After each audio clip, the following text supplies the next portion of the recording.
नमस्कार, मी प्रियंका विष्णू कांबळे. आपण पाहत आहात MK मराठी न्यूज. समस्या तुमची, बातमी आमची. पाहूया आजच्या ठळक घडामोडी.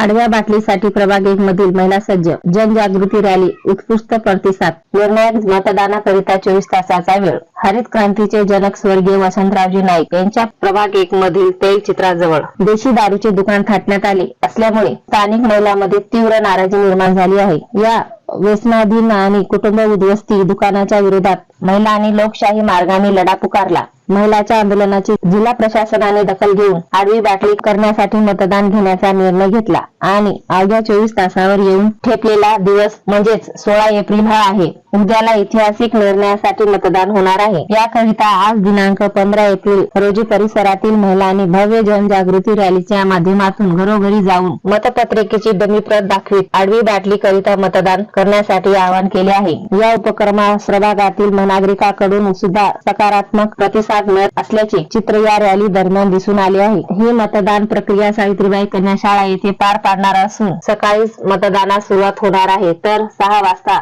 मतमोजणी. मतपत्रिकेवर आडवी बाटली आणि उभी बाटली असे 2 चिन्ह असणार आहेत. आडवी बाटली हे चिन्ह दारू दुकान बंद करण्यासाठी, तर उभी बाटली हे चिन्ह दारू चालू ठेवण्यासाठी राहणार आहे. या ऐतिहासिक निर्णयास फक्त 24 तास उरले असून उद्याला कोणता निर्णय लागते याकडे संपूर्ण जिल्ह्याचे लक्ष लागले आहे. या जनजागृती रॅलीत नगराध्यक्षा रंजनाताई याडे, नगरसेविका जयश्री संजय नरवाडे, रामराव पाटील नरवाडे, सुरेश पाटील नरवाडे, हिरासिंग चौहान, दीपक आडे, शैलेश कोपरकर, राजू राठोड, छाया नरवाडे, अनिता गावंडे, कविता रुनवाल, सुलोचना राठोड, संजीवनी भेंडे, पंजाबराव राठोड, गजानन वाघमारे, रफिक सुरैया, बळीराम राठोड, संजय विजय नरवाडे, वशिम पारेख, अविनाश किल्लोर, राजू भरवाडे, संजय कोपरकर, रियाज पारेख यांच्यासह मोठ्या संख्येने नागरिक सहभागी झाले होते. MK मराठी न्यूज करिता ब्युरो बायताई सागर पायकराव. तुम्ही जर आमच्या चॅनलला सबस्क्राईब केले नसेल तर सबस्क्राईब करा, लाईक करा व शेअर करा.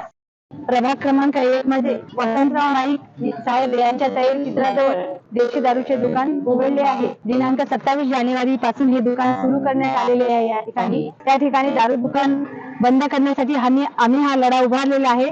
माझ्यासोबत या ठिकाणी नगरपंचायत अध्यक्ष सौरंजना दीपकराव आडे, त्या प्रभागातील नागरिक यास्मिन पारेख, नाजमीन पारेख, सुलोचनाताई राठोड, गावंडेताई आणि छायाबाई नरवाडे ह्या आमच्या सोबत आहेत. या प्रभागातील बहुतांश पूर्ण महिला आमच्या सोबत आहेत. आम्ही सगळ्यांनी मिळून हा लढा उभारलेला आहे. सर्वप्रथम आम्ही कलेक्टर ऑफिसला एक्साइज डिपार्टमेंटला या संदर्भातलं निवेदन दिलं. त्यानंतर महिलांच्या सह्याचं निवेदन दिल्यानंतर या ठिकाणी व्हेरिफिकेशनची प्रोसेस झाली. व्हेरिफिकेशनच्या प्रोसेस नंतर एक्साइज डिपार्टमेंटने या ठिकाणी दारू दुकान बंद करण्यासाठी मतदान प्रक्रिया लावलेली आहे. उद्या दिनांक 16 रोजी देशी दारू दुकान बंद करण्यासाठीचं मतदान कन्या शाळेमध्ये या ठिकाणी होत आहे. आणि आम्ही व प्रभाग क्रमांक 1 मधील सर्व महिलांनी हा ठाम निर्धार केलेला आहे की उद्याच्या मतदानातून आडवी बाटली ही होणारच. मतदार आहेत की ज्यांना मतदान करायचं, यांना काय आवाहन करू शकता तुम्ही? या ठिकाणी मी सर्व मतदारांना असे आवाहन करते की कोणीही कुठल्याही प्रकारच्या आमिषाला, दबावाला बळी न पडता व्यसनमुक्त गाव, व्यसनमुक्त पिढी आणि व्यसनमुक्त शहर घडवण्यासाठी प्रयत्न करूया आणि व्यसनमुक्त प्रभाग यासाठी आपण प्रयत्न करूया आणि मतदानातून ही बाटली 100% आडवी करूया. हेच मी आव्हान या सर्व आणि जास्तीत जास्त संख्येनं महिला मतदारांनी उपस्थित राहावं आणि मतदान आडव्या बाटलीला करावं ही कळकळीची विनंती करते सर्वांना.